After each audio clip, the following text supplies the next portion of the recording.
તો ગોદડા હેઠ્યા છે. જોઈ લ્યો હાઉ ભાઈ, જોઈ લ્યો આમાં છે. આમાં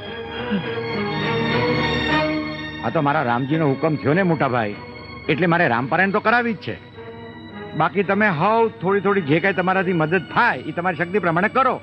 બાકી મારો રામ તો બેઠો જ છે.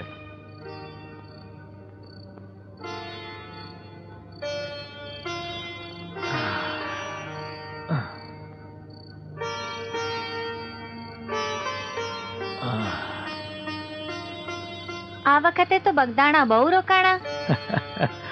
શું કરું, આ માયલાને બગદાણા વગર હોરવતું નથી.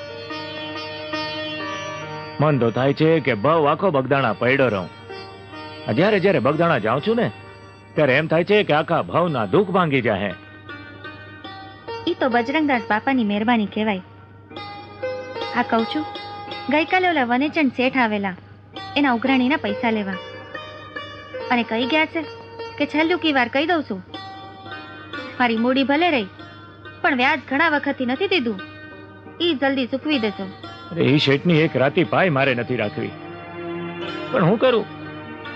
બે વર્ષ થઈ ગયા દુકાળ પડ્યાને, કઈ ઉપજ નથી થઈ. તમે ચિંતા કરો માં, થઈ રહે. દઈ દેહે સમરથ શેઠ બાપા બજરંગદાસ. અરે ચિંતા હું કામ કરું? મારી ચિંતા કરવા વાળો તો બેઠો છે બાપો બજરંગદાસ. સીતારામ બાપા સીતારામ. ભૂખ લાગી.